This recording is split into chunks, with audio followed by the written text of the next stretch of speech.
Breda, Netherlands, summer 2010. Virgil van Dijk walked off the training pitch at Willem II with dirt on his socks and disappointment in his chest. The trial at FC Groningen, the one that was supposed to be the next step, hadn't gone how he hoped. He'd done everything right. He was fit, sure, focused, but there was no callback, no offer, no explanation, just silence. His coach at Willem II delivered the message flatly, like it was just another bit of bad luck. They've gone with someone else. Quicker. More experienced. Virgil nodded. Quietly. Too tired to argue. He biked home through Breda's quiet streets, the same route he'd taken for years. His neighborhood was still the same. The local cafe. The old schoolyard where he first kicked a ball. But it all looked different now, smaller somehow. Like the future he imagined was shrinking. At home, his mother Ruby waited with a warm plate of food and a quiet smile. She always smiled. Even when the weight on her son's shoulders was heavy enough to crack concrete. "You okay?" she asked gently. Virgil hesitated. Then lied. "Yeah, just tired." That night, after his younger brothers went to bed, Virgil sat alone in the kitchen, scrolling through his phone. Messages from friends, most already signing pro contracts. Peers he'd outplayed in youth tournaments now posting photos and Eredivisie kits. His screen buzzed. A message from his youth coach. "Keep your head up. You're better than they think. Just wrong timing." Wrong timing. It was always wrong timing. He sighed. Looked at his boots by the door. Thought about how many hours he'd put in. How many mornings he'd run sprints before school. And for what? To watch it slip through his hands before it had even begun? Then his phone buzzed again. This time, a number he didn't recognize. British. The message was short. "Heard about your situation. We're interested. League One in England. Not glamorous, but we think you've got something. Want to talk." He blinked. League One? England? Was this even real? The club, Charlton Athletic. A scout had seen footage from a Dutch under-21 match. Heard about a tall, tactically smart defender who hadn't been picked up. Took a shot in the dark.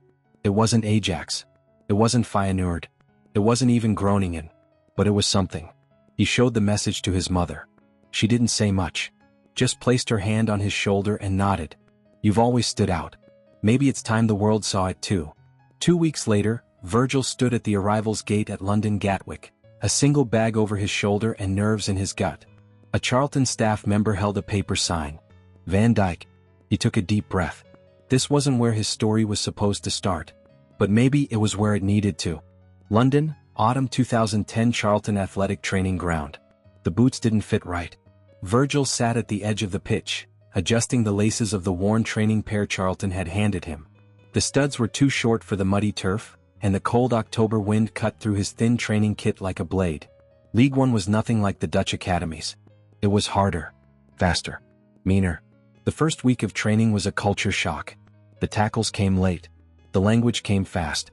Half the lads didn't even know where the Netherlands was. In Holland, football was fluid. In England, it was a fight. His new coach, a no-nonsense ex-defender named Clive Harris, didn't care about touch or vision. He cared about results. "You're tall, kid.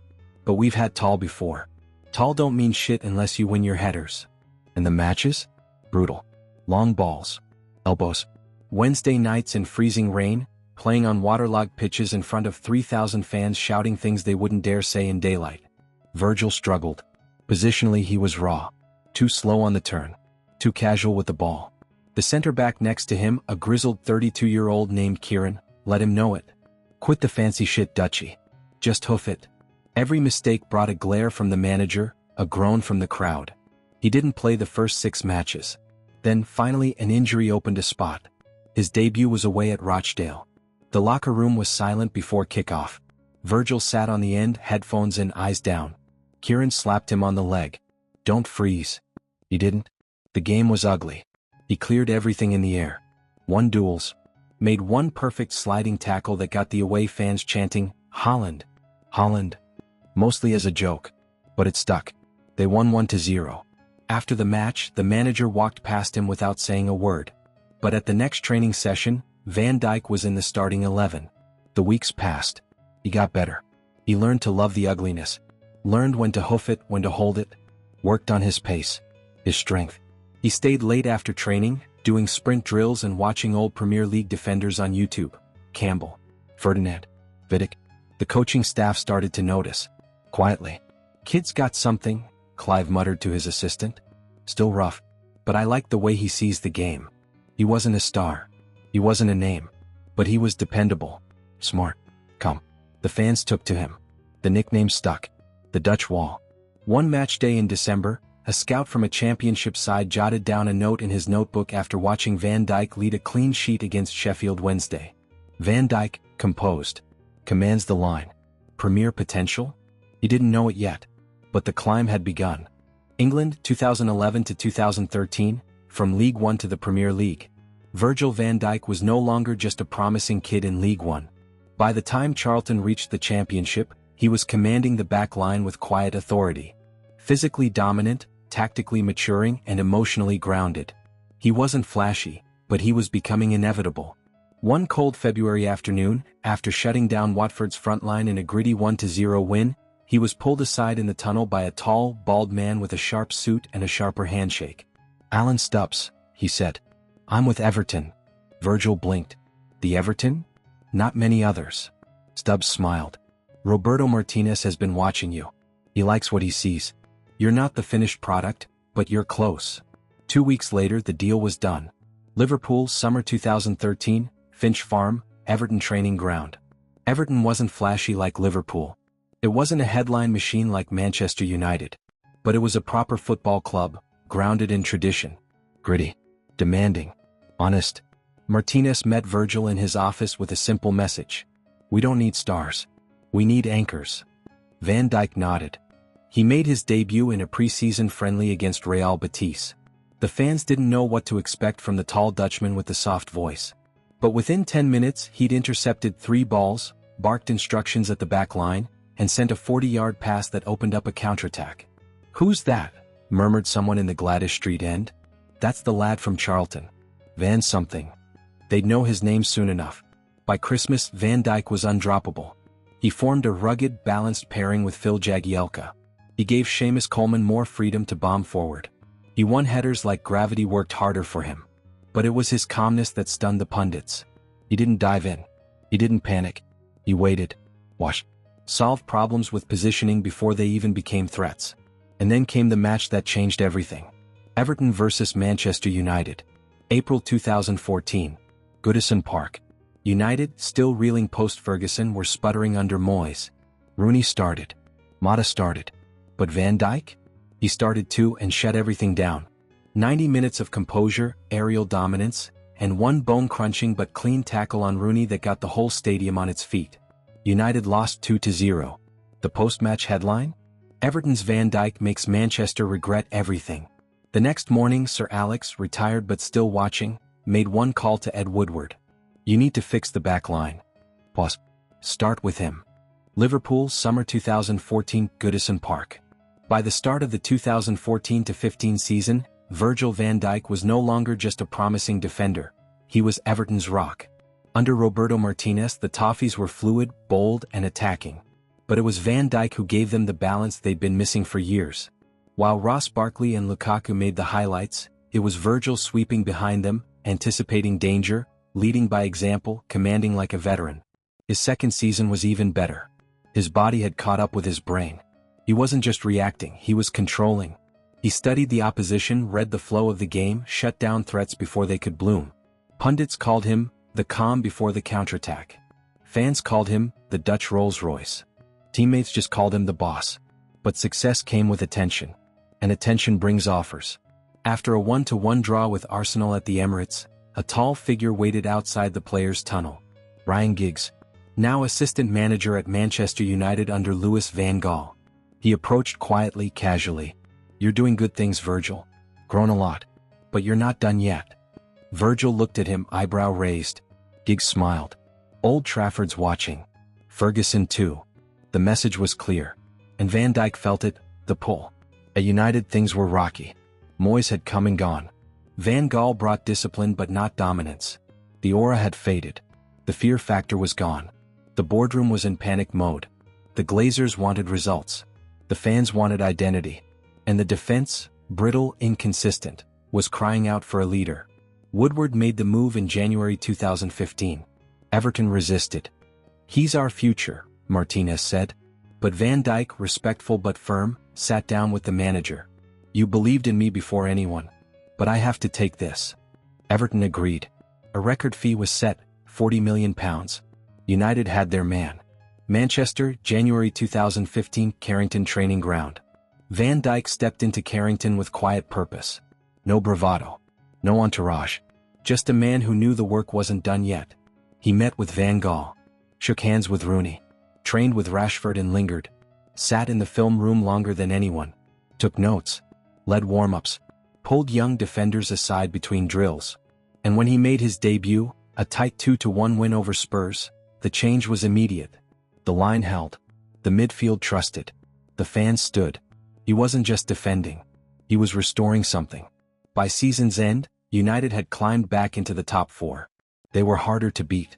More organized. More Manchester United. In interviews, Van Dijk stayed humble. I'm not the reason. Just part of the fix. But in the dressing room, Rooney knew. He's the quietest voice here, but the loudest presence. Summer 2015 came with change. Van Gaal out. Mourinho in. But Van Dijk stayed. Because Mourinho loved generals. And Van Dijk? He was already captain in all but name. Manchester, 2016 to 2018, Old Trafford. When Jose Mourinho arrived at Manchester United, he came with baggage. Trophies, drama, and the ghost of Ferguson's shadow looming over every touchline step. But Mourinho wasn't worried. Because for the first time in years, United had a defense he could build around. They had Virgil van Dijk. The first meeting was short. Mourinho walked into the Carrington tactics room where Virgil sat with notes from the last match. I've had John Terry. I've had Ramos. But you're a manager's dream. Virgil nodded. I'm here to win. Mourinho smiled. Then let's ruin some dreams. The 2016-17 season was a statement. United didn't just win, they bullied. With Van Dijk marshalling the back line, their clean sheet count soared. De Gea finally had confidence in front of him. Smalling looked sharper. Young defenders like Axel Tuanzebe began learning by osmosis. Pundits noticed. This isn't the United that leaked goals and collapsed in the big games. Van Dijk's presence is restoring the Ferguson-era fear. Opponents felt it. Strikers who once danced at Old Trafford now left limping, frustrated, silent. In the League Cup final, Van Dijk silenced Harry Kane for 90 minutes, then assisted the winning goal from a sweeping diagonal to Rashford. He didn't celebrate wildly. Just a quiet fist pump, then a huddle with his teammates. When they lifted the trophy, Mourinho made sure Van Dijk was the first to hold it. He's our spine, the manager told the media. Without him, there is no structure. But Van Dijk wasn't content. He trained like a man who had yet to prove anything. He studied tapes. Slept early. Ate clean. Mentored the youth players. Never missed a session. Never let standards slip. When Mourinho shouted at Pogba in training, it was Van Dijk who calmed the storm. Let me talk to him, he'd say. And Paul listened. Because Van Dijk wasn't ego. He was command. The next season United made a run. Premier League challengers. Europa League contenders. FA Cup semi-finalists. Van Dijk played nearly every minute. Injuries? He played through them. Big games? He controlled them. At the Etihad, he shut down Aguero and played the pass that led to a Rashford winner. At Stamford Bridge, he held off a late Chelsea push single-handedly, clearing one off the line in the 93rd minute. Captain stuff, Neville said on commentary. And he doesn't even wear the armband. Yet. In the dressing room after a 3-0 win against Arsenal, Mourinho gathered the squad. Next season we go for everything. He turned to Van Dijk. And he's going to wear the armband while we do it. Cheers erupted. Virgil stood. Not proud. Not surprised. Just ready. Manchester United wasn't just rebuilding anymore. They were back. And everyone, Liverpool, City, Chelsea, could feel it. Because Virgil van Dijk hadn't just joined the team. He had become the team. Manchester, 2018 to 2022, Old Trafford, reborn. The captain's armband felt heavy to some. Not to Virgil van Dijk. He wore it like it belonged to him. Like it had been waiting for him this whole time. And now so was the Premier League. With Van Dijk as captain, Manchester United evolved from a side clawing its way back to one that walked into every stadium with expectation. Not hope. Expectation. They didn't just win. They dictated. Under Mourinho, and later under a more expansive Ten Hag-style successor, Van Dijk led a system that combined Ferguson's steel with modern fluidity. Rashford, Sancho, Bruno and a now-established Garnacho ran wild. Casemiro arrived to add bite. The midfield clicked. But none of it worked without the Dutchman behind it all. He read the game like a script he'd already written. And his influence stretched far beyond the pitch. Young defenders worshipped him. He took Diogo Dalot under his wing. Helped develop Tuanzebe into a composed modern centre-back. Taught Martinez when to step and when to stay. He was their compass. Always calm, always sure. The trophies came fast. Premier League 2019, ending the drought. 88 points. 18 clean sheets. Champions League 2020, Van Dijk's header in the semi-final versus Bayern became iconic. Club World Cup, a coronation not a competition. FA Cup, League Cup, Super Cups, they collected them like rent. And yet, Van Dijk stayed grounded. He still trained like a newcomer. Still studied. Still stayed late. In press conferences he deflected praise. It's not about me. It's about how high we can raise this club again. That's the job. The fans adored him. The Stretford End sang his name with the same passion they once gave to Keane, Vidic and Rio. Statues were already being discussed. Not for someday, for soon. But the dynasty wasn't just silverware. It was culture. United played without fear again. They weren't chasing City, they were setting the pace. Liverpool were still strong, but Van Dijk had changed the timeline. The balance of power had shifted before Klopp could build his peak side. In one brutal irony, Jurgen Klopp once said in a press conference, "Imagine if Van Dijk had played for us. But we lost that one."